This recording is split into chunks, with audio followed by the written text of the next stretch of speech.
Vamos começar a aula então, né? Vamos começar a aula. Aqui, pronto. Desculpa aí, gente. Eu ainda não sou youtuber profissional, tá? Então, como eu falei, a gente vai falar da perda de energia das partículas carregadas, porque essa perda de energia é o que depois a gente vai acabar chamando de dose, né?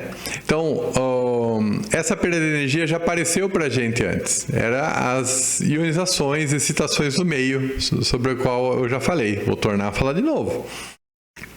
Então, sempre a gente está falando, quando fala em dose, da perda de energia de partículas carregadas. Mas fóton não tem. Não, o fóton ele ainda vai fazer uma interação, vai gerar um elétron e esse elétron vai fazer a perda de energia associada ao fóton, tá? É um efeito em duas etapas.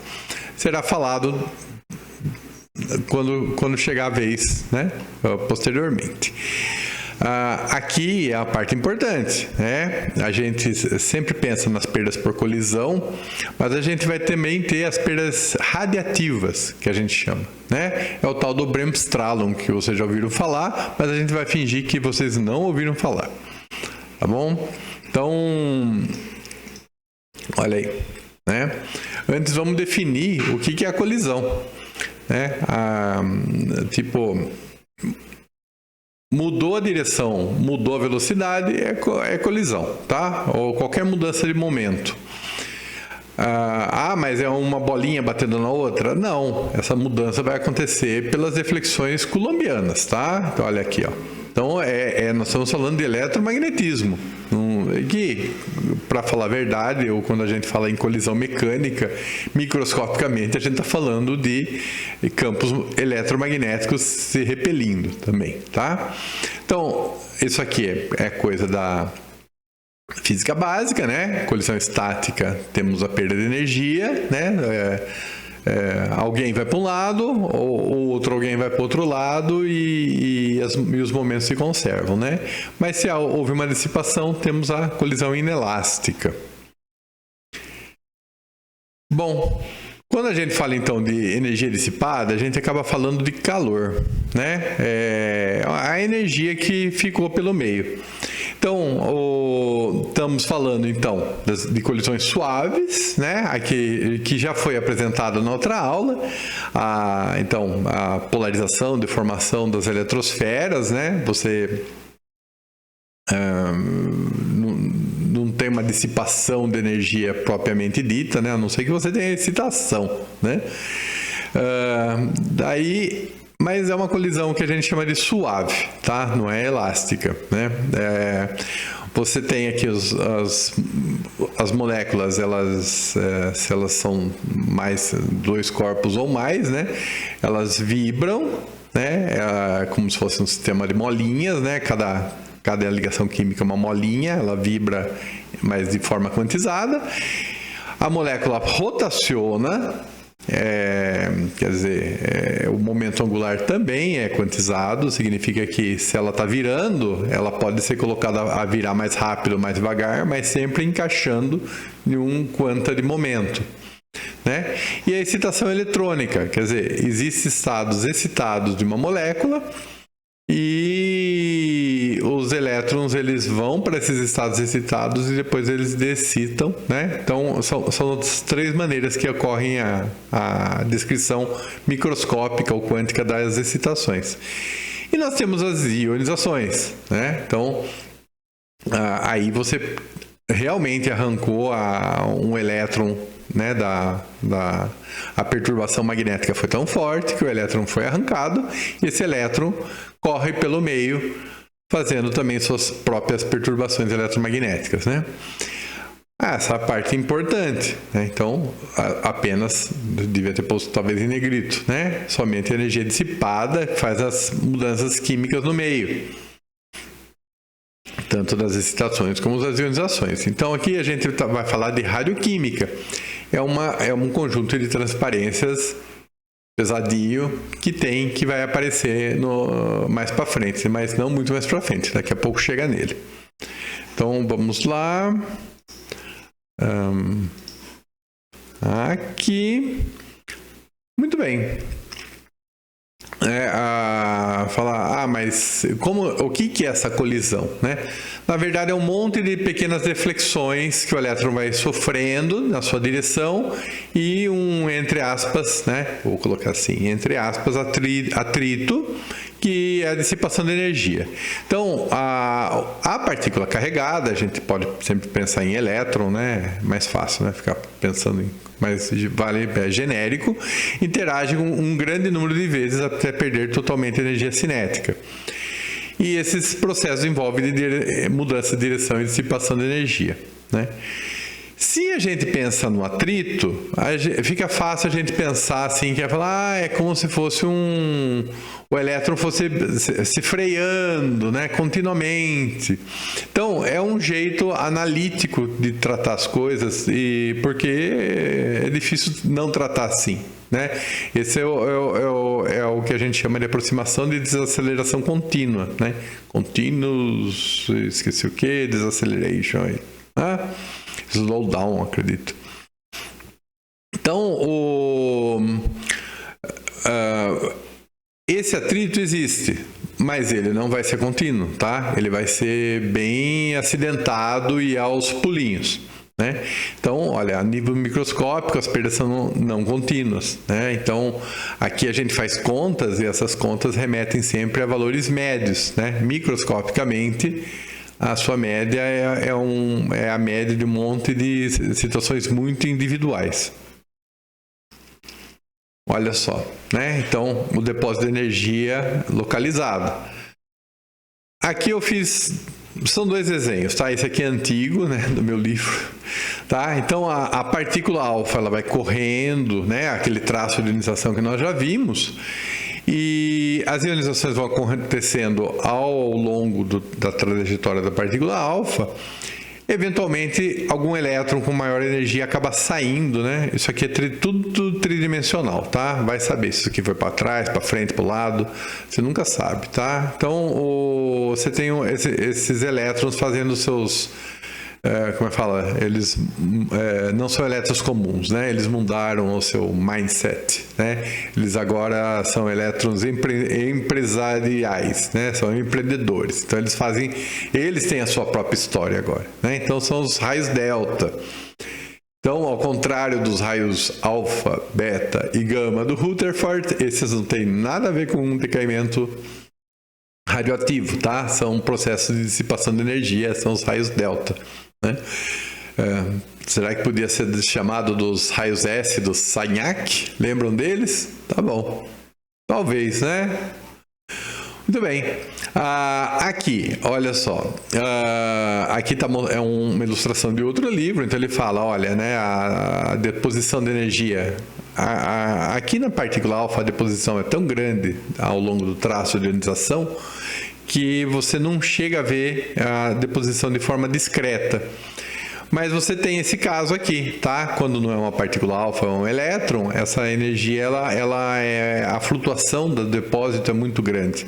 Então, às vezes acontece, né? Às vezes acontece de forma bem leve, de repente ela dá uma animada aqui, né? Essa deposição mais forte, olha, ela até obedece aquele padrão do Bragg, né? Então, quanto mais lenta a partícula... Quanto mais no final, né, da sua velocidade ali, né, da sua inércia, maior a taxa de deposição de energia no meio, né? Então, aqui é uma derivação que nem o raio delta daqui, né? Aqui a ilustração mostra que essa partícula está correndo e vindo para cá. Professor, como é que eu sei que aqui não é a partícula original e aqui não é o raio delta? Não faz diferença, né? É uma convenção que sempre quem sai dessas situações com maior energia é a partícula incidente, né? As outras são as secundárias. Os elétrons são indistinguíveis, né? Então, raio delta, sub-ramos. Olha aí. Aqui. Olha umas fotos, né? A da partícula alfa, aqui são fotos em emulsão fotográfica, tá? Isso aqui é tudo microscópico, aqui não dá para ver a escala, mas seria micrométrico. Então era como, além da câmara de nuvens, né, era como eram estudados antigamente as partículas elementares. Dá para ver que a partícula alfa faz aquele padrão que nós vimos nos filminhos, né? Depositam sua energia com bastante ênfase na trajetória, né? Por quê? Porque a partícula alfa tem grande inércia, ela mal muda a velocidade dela, o momento dela. E ao longo da partícula alta vai saindo algumas coisas estranhas aqui, né? Ó, né? Aqui também tem uma ilustraçãozinha. A gente já vai falar dessa parte, tá? Acalmem-se. Aqui deve ser uma partícula elementar que deu origem a 2 elétrons, né? Eu não sei falar agora, tem K-short, K/short, não sei, é alguma coisa histórica. Pode ser um pion, não sei, tá? Isso eu deveria ter olhado com mais atenção. Mas, falar, professor, por que tá tudo quebradinho aqui? Muito bem, aluno. Muito bem de ter perguntado. Aliás, eu fico tão contente porque, mesmo sem estar aí, vocês fazem perguntas super inteligentes, viu? Continuem assim. Telepático no espaço e no tempo, porque vocês vão ver no futuro esse negócio e já estão me fazendo perguntas pro Renato do passado, mas aqui é o Renato do presente falando, né? O meu presente. Tá bom. Então, o que acontece? Isso aqui é uma emulsão fotográfica fininha. Eu passo o mouse, ele some, né? Então, às vezes, eu fico chacoalhando para ver o mouse. Desculpem. Isso aqui é uma emulsão fotográfica fininha, deve ter meio milímetro, tá? Talvez 1 milímetro. E você, para ver isso aqui, é com microscópio. Então, você tem que focalizar o tracinho dentro da emulsão em um campo de microscópio. Você provavelmente conseguiria ver isso, mas como na profundidade do que é focalizado é muito estreita, se a partícula saiu daquela profundidade, você tem que tirar outra foto e ir remontando fotos, né? À medida que você vai mexendo no focalizador do microscópio para ter o traço sempre bem nítido, né? Olha aí. Então, um elétron, olha, foi perdendo ali pelos aletos de prata, né? A sua energia. Chegou aqui, aquele padrãozinho típico de curva de Bragg, tá? Aconteceu um depósito de energia alto. Mesma coisa aqui. É a mesma profundidade? É mais para baixo? Não dá para saber, tá? Aqui está planificado por causa que alguém mexeu na focalização do microscópio. Então, mesmíssima coisa. Tem essas duas palavras aqui que eu acho interessante. Eu não conhecia essas duas palavras, mas acho que elas descrevem bem, né? Spur é um depósito de energia pequenininho, tá? De pouca energia, porque já que é discreto, né? A gente está pensando mais em coisas de elétron, né? Olha, partícula alfa praticamente não vai ter um Spur, né? Vai fazer um depósito de energia muito grande, né? O Spur é pequenininho, são poucas ionizações que acontecem, né? Depois a partícula sai correndo. Ah, e o que aconteceu aqui no branco? Nada. Não perdeu energia nenhuma. Pois é. Então, nesse Spur saiu várias ionizações, nesse Spur não saiu uma, né? O blob é uma coisa um pouquinho maior, né? Então, perdeu-se mais energia aqui por algum motivo, né? Pode ser uma flutuação estatística, pode ser o final da curva de Bragg, desse raio delta, né? Olha, aqui é um raio delta, né? Aqui é a partícula alfa que está correndo. E o short track, né, é uma coisa nitidamente um raio delta bem definido, né? Então, esses valores são só valores assim, como é que fala? Esquemáticos, tá? Não é para ser levado a sério, mas é para ser levado a sério esse tipo de depósito. Ou é pouquinho, ou é médio, ou é grande, né? Olha só. Vocês lembram quanto de energia precisava no ar para fazer uma ionização? Deixa eu mostrar para vocês aqui. Vamos ver se funciona, né? Espera aí, só um segundo.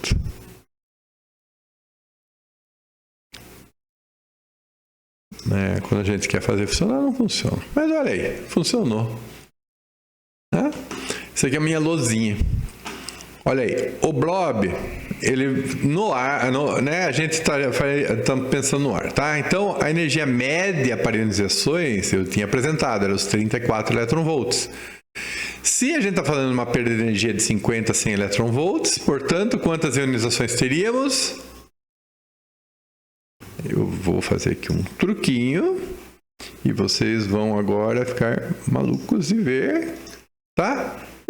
Tipicamente aí, de 2 a 4 ionizações, né, num blob. Deu certo? Vamos dar uma olhadinha aqui. Parece que deu, né? Ó. Até condice, tá bom? Mas isso aqui não é no ar, professor. Peguem a ideia, por favor. Tá? Agora vamos ver o spur. É a mesma coisa. Aqui. A luzinha agora sobe. Olha, hein? Professor aqui, já virei um youtuber. Eu vou ganhar dinheiro com isso, vocês vão ver. Até parece. Então, de 100 a 500 eletronvolts, né? Também, um número típico de 10 a 15 ionizações. Parece razoável, né? Vamos ver? Vamos ver lá direito de novo. Aí. Né? Razoável, né? Gostaram, né? Também. Então somos amigos de novo. Tudo bem. Olha, aquilo que eu falei até agora eram os processos de colisão, né? Vamos falar um pouquinho do processo radiativo. Não é radioativo? Não, radioativo é dentro do núcleo. Radiativo está emitindo fótons por algum motivo. Né? Então, o famoso Bremsstrahlung, né? Que alguém deve ter explicado para vocês que significa radiação de freamento em alemão. Né?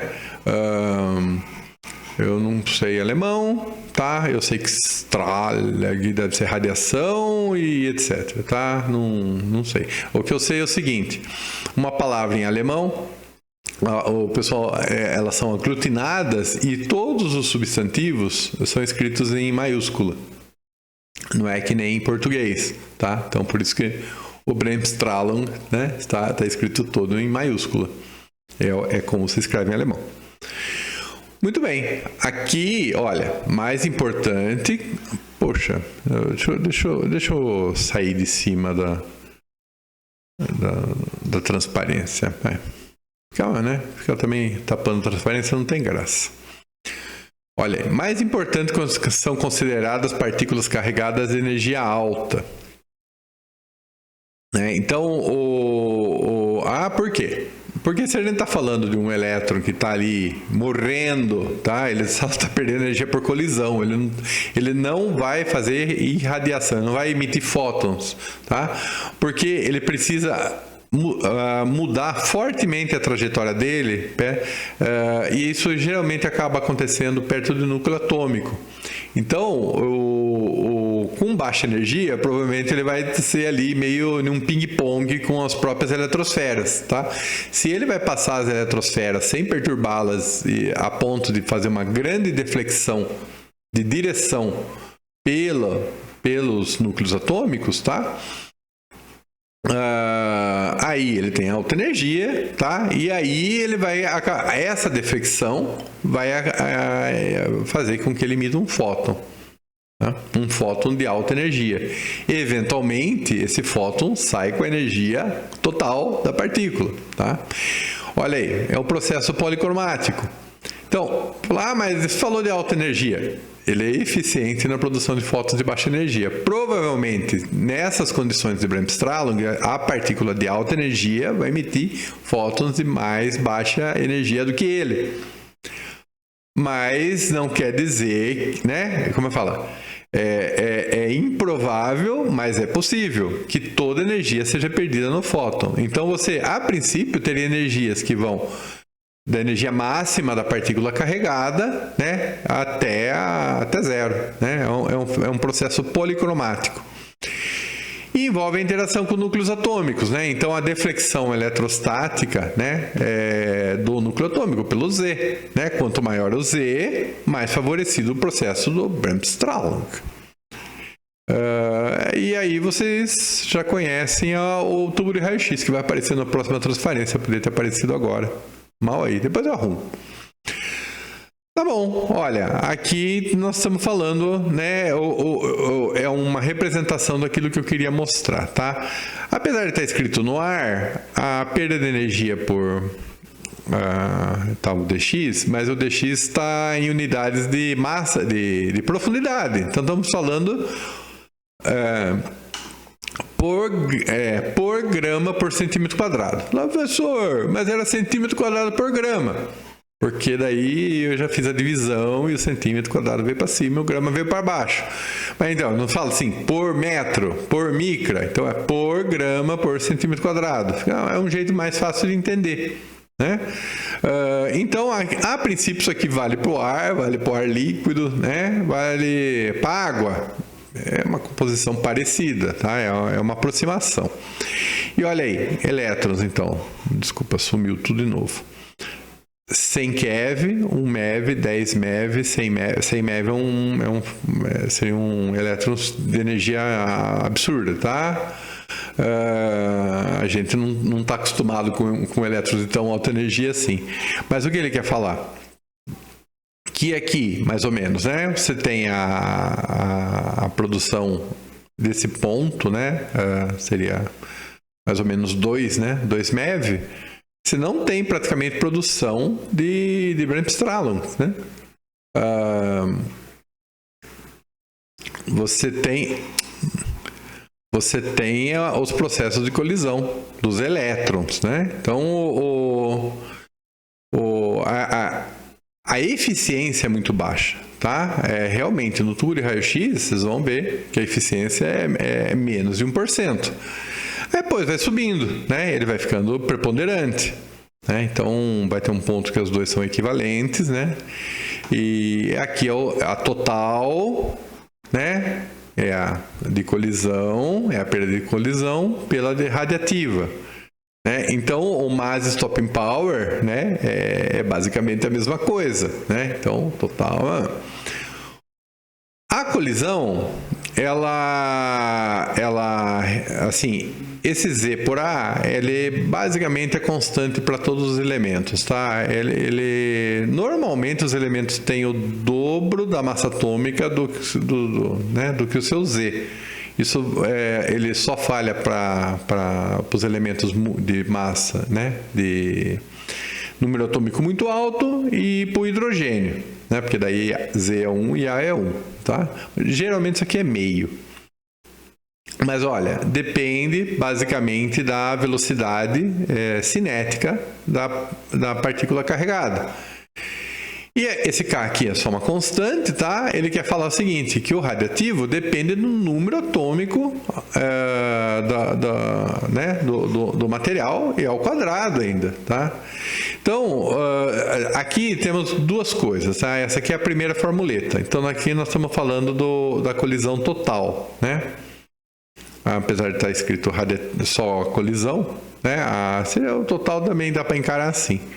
Tá? Então, se você tem uma mistura, fala, mas o ar é feito de vários elementos, né? Olha aí, basicamente 79% nitrogênio, 21% oxigênio, 1%, ó, já deu 100% aí, 1% argônio, aí o resto é tudo. Tá? O que sobrou é tudo. Então, esses seriam os pesos atômicos que vocês usariam. Né? E daí vocês poderiam compor a colisão individualmente pelos componentes, né? Pelas perdas dos componentes, né? Dado que, bom, a parte de colisão mesmo, ela, vamos falar, não depende muito só depende do Z sobre A, né? Que a princípio é o mesmo, um largo intervalo de números atômicos. Mas o radiativo não, né? Ele depende do Z ao quadrado, né? Então, acredito que a regra de Bragg realmente se relaciona com o de colisão. Senão, você não vai conseguir somar, né? À medida que vai entrando o quadrado. Também aprendi mais uma. Olha aí. aqui ilustra bem, né? É uma foto aqui, ó. Seria aquele gráfico de um pelo outro, mas o intervalo não é logaritmo, ele é linear, né? Então ele está falando aí, ó, que essa relação, né? Ela vai subindo. Por quê? Porque o radioativo vai aumentando, né? A perda por radiação, né? Processos radiativos, ela vai aumentando com energia. A gente viu isso. E aumenta com o Z também. Então, olha, tecido adiposo, ele basicamente é carbono e hidrogênio, né? A gordura são cadeias de hidrocarboneto. Não são, né? É como se fosse. Mas é um monte de carbono e muito hidrogênio, tá? Então, o número atômico médio desse polvo efetivo é baixo. Depois da água e do músculo, é um pouco mais ou menos parecido, né? Então, olha, o número atômico médio aumentou, né? Então, quer dizer que aumenta também. E o osso, né? Feito na composição, ele tem cálcio Z20, tá? Então, ele aumenta também, né? Pelo número atômico. E, olha aí, né? Em meio aquoso, né, palha-elétrons, as perdas radioativas só se tornam relevantes acima de 10 MeV. Mas espera aí, mas e raio-x? Raio-x não é meio aquoso, tá? Aparelhos de raio-x usam o tungstênio, tá? É um Z alto, né? O número atômico médio da água é 7, mais ou menos o próprio número atômico é 8, né? É mais ou menos o mesmo número atômico do oxigênio, H2O. Né? Então, aqui tá essa ilustração. Pronto. Né? Essa transparência devia ter aparecido antes, mas enfim. Né? Eu sei que todo mundo sabe isso aqui. Né? Vamos mudar de lugar. Todo mundo sabe isso aqui. Olha aí. 1% da energia, né, é convertido em fótons, e o resto? A gente fala convertido em calor porque estão ocorrendo as perdas por colisão, né? E as perdas radiativas também vão acabar gerando fótons de baixa energia. Esses fótons de baixa energia, eles vão acabar, vamos falar, se materializando localmente e dissipando energia, produzindo elétrons de baixa energia que também, tá, dissipa energia localmente. Aí tem toda a ciência do tubo de raios catódicos, tá? Os elétrons, eles batem no alvo, o alvo ele tem que resistir a altas temperaturas e aqui o que sobrou precisa resfriar ou pelo menos servir como depósito da altíssima temperatura desse alvo aqui, senão ele derrete. Lembra que isso aqui está tudo dentro de vácuo, tá? Apesar disso, né, à medida que o alvo vai esquentando, ele vai evaporando. Então o tubo, ele vai, com o tempo, né, o tubo velho, ele vai ficando todo metalizado aqui do alvo que evaporou, tá? Radiologia, gente. Vocês pudessem ter aula comigo sobre isso, mas não vão ter porque não tem mais essa aula. Tudo bem, que o seminário está acabando. A parte de colisão, né, não dos processos radiativos, né, ela tem esse detalhe. Né? A partir de uma certa energia cinética que a partícula tenha, ela é considerada ultrarrelativística. E nessa condição, ela passa tão rápido pelas eletrosferas que mal dá tempo de perturbá-las, tá? É o mínimo de perda de energia. É um jeito de se pensar nisso, né? Então, o que acontece? Um pouco acima do valor de massa de repouso da partícula carregada, ela já está na condição ultrarrelativística. Olha, o elétron é 500, né? 500 keV, aqui, né? Passou um pouquinho, olha aí, vamos supor, 2 MeV, né? Você já está no mínimo aqui, ó. Né? Eu não sei falar do muon, tá? Não sei falar do próton, mas o próton então é seria 900, né? 900 MeV. Então estamos aqui, olha aí, passou um pouquinho, estamos na condição ultrarrelativística, né? Então, daí tem depois disso a crescida é suave. Gente, eu não sei porquê, eu sei que é assim que funciona, tá? Então, tá exposto para vocês. Se vocês pegam esses números aqui, conferem com as tabelas do NIST, não dá muito certo. Mas isso aqui é uma antiga tabela, tá? O importante é o conceito. Isso daqui vale a pena ser falado, tá? Isso aqui é um efeito de radioterapia. É aquela coisa, né? Falar, eu quero comparar ar com água, mas a princípio, eu consigo falar na profundidade, quer dizer, o efeito da densidade dos meios, eu conto certinho aqui, colocando as unidades de profundidade. A resposta é não, tá? Na parte de mais alta energia, né, naquela parte ultra-relativística, você tem uma diferença, mesmo você equalizando pela massa, né, você tem uma diferença aqui, né? O meio menos denso, né, a partícula acaba perdendo mais energia, né? Tem a ver com relatividade, né? A partícula nessa condição relativística, o campo elétrico dela está contraído no sentido longitudinal e no transversal ele está expandido, né? Então, a princípio, você teria as partículas aqui, as moléculas de água, sofrendo mais a interação da partícula carregada. Falei, professor, está ao contrário. Falei, então, só que elas estão sofrendo, elas se polarizam ao contrário, né? Isso acaba blindando a perda de energia que as moléculas de água um pouquinho mais além sofreriam, tá? Por isso que chama density effect, né? A perturbação desse campo aqui, transversal condensado polariza as moléculas mais próximas e não deixa que as moléculas mais longe recebam a perturbação eletromagnética, né? Falar, mas espera aí, e aqui, professor? Vejo muito bem que não é a mesma coisa, e talvez devesse. Pois é, não sei, tá? Talvez é porque, apesar de tudo, né, a gente imagina que o ar e a água têm o mesmo Z efetivo, mas talvez em termos de perdas por colisão não seja exatamente isso.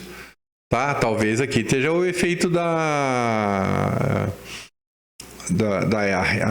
como fala, processo radiativo, né? O Z é um pouquinho diferente. Não sei, tá? Um dia alguém me explica ou fica de curiosidade para vocês. Opa, aqui chegamos no final da aula, tá? A próxima aula vai falar sobre LET.